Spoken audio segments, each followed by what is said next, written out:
Apa kabar Bapak Ibu petani sawit Indonesia? Semoga kita semua selalu dalam keadaan baik, damai, dan sejahtera. Ditebang sayang, tidak ditebang buahnya berkurang. Nah, itulah Bapak Ibu yang terjadi di kebun kelapa sawit saya. Varietas yang digunakan adalah varietas abal-abal. Dalam video kali ini saya akan membagikan 5 alasan saya tidak mau lagi untuk menanam varietas abal-abal atau varietas yang sumbernya tidak jelas. Alasan yang nomor 5, Bapak Ibu, terus terang saja bagi saya pribadi itu sangat mengkhawatirkan. Oke Bapak Ibu, apa saja kelima alasan tersebut? Namun sebelumnya Bapak Ibu, mari kita simak performa tanaman yang ada di kebun ini. Oke Bapak Ibu petani sawit Indonesia, nah saat ini kita sedang berada di satu kebun kelapa sawit milik saya sendiri. Kebun ini ditanam tahun 2010. Jadi saat ini sudah berusia 11 tahun di tahun 2021 ini. Kemudian varietas yang digunakan di sini adalah varietas yang tidak jelas Bapak Ibu asal usulnya, atau sering juga disebut varietas abal-abal. Nah, ini pada tahun 2010 yang lalu saya sangat mengalami kesulitan untuk mencari informasi tentang sumber bibit unggul. Nah, berbeda dan saat ini kalau kita nonton di YouTube, kalau kita nonton ataupun baca di media-media online, banyak sekali informasi-informasi tentang penjualan bibit unggul bersertifikat. Oke Bapak Ibu petani sawit Indonesia, dalam video kali ini saya ingin menunjukkan kepada Bapak Ibu petani sawit Indonesia, kalau kita menanam sawit abal-abal, nah ini seperti ini Bapak Ibu kondisinya. Produksinya sangat kecil di sini Bapak Ibu. Dan tentu saja ini menjadi pelajaran bagi Bapak Ibu petani sawit Indonesia yang menonton, supaya tidak salah langkah seperti yang saya alami 10 tahun yang lalu atau 11 tahun yang lalu. Oke Bapak Ibu, ada beberapa alasan kenapa mulai saat ini saya tidak mau lagi menanam bibit abal-abal atau bibit yang tidak jelas sumber asal-usulnya. Adapun alasan tersebut Bapak Ibu, yang pertama dari segi produksinya Bapak Ibu. Dari segi produksi per hektar itu sangat kecil kalau kita menanam bibit sawit abal-abal. Nah, ini sudah saya buktikan sendiri. Untuk kebun kelapa sawit ini luasnya ada 3 hektar.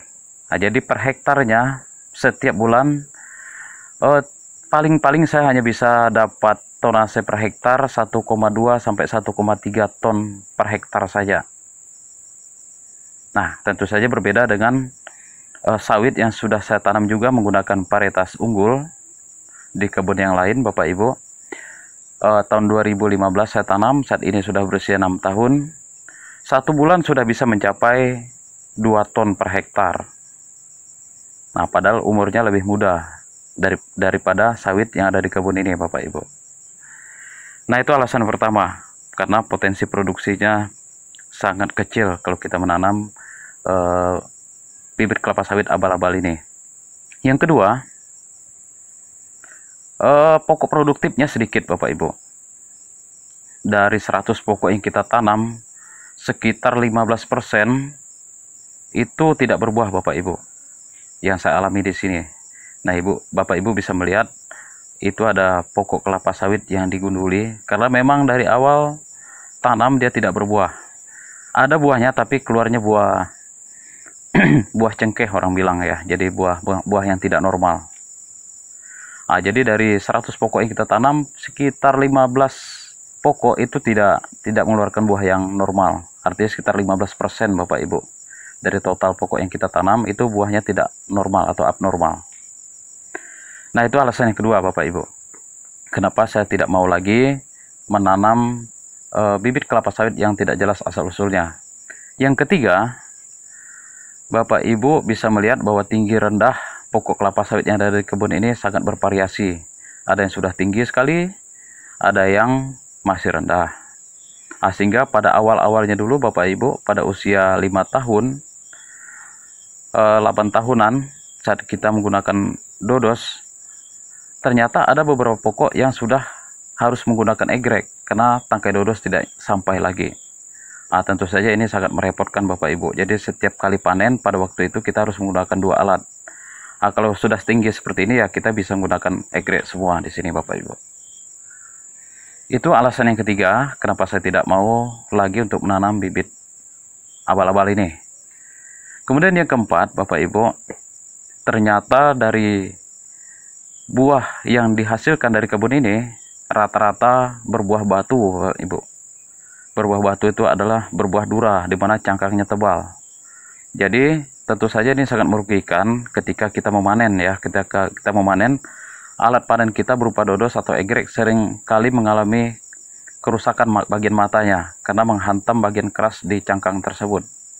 Tidak jarang dodos saya bisa jadi korban juga di sini Bapak Ibu, rompel gitu, matanya pecah.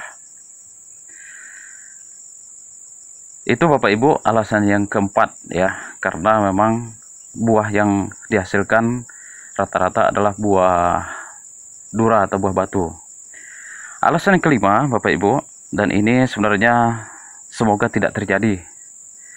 Saya sangat mengkhawatirkan jika suatu hari nanti pabrik-pabrik kelapa sawit yang ada di sekitar kita atau di sekitar tempat kita menjual buah itu membuat semacam aturan, di mana aturan tersebut berisi bahwa mereka akan menerima buah kelapa sawit dari kebun yang memiliki sejarah asal-usul yang jelas atau yang bersertifikat. Nah, tentu saja ini yang sangat kita khawatirkan jika terjadi. Hal ini sangat mungkin terjadi Bapak Ibu, karena pabrik kelapa sawit menerima buah kelapa sawit tentu saja ingin mengolah minyak yang tinggi. Nah, kalau kita menjual buah dari kebun yang seperti yang saya miliki saat ini, mungkin tonasenya bisa berat, tapi kadar minyaknya sedikit. Sementara pabrik kelapa sawit membeli TBS dan harganya sama, artinya rupiah per kilonya sama, harga per kilonya sama. Sementara minyak yang dihasilkan sedikit, tentu saja pabrik pasti akan memikirkan hal tersebut, akan mengalami kerugian juga di situ Bapak Ibu.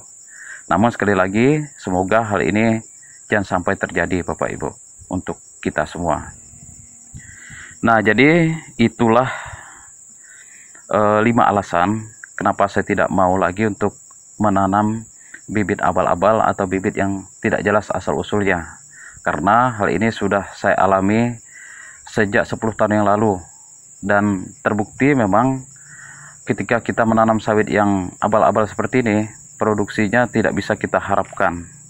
Untuk itulah, bagi Bapak Ibu petani sawit Indonesia yang mungkin sedang merencanakan untuk tanam kelapa sawit, saya sarankan sebaiknya kita pilih saja bibit-bibit unggul Bapak Ibu yang memiliki sertifikat yang jelas, supaya hasilnya nanti tidak mengecewakan.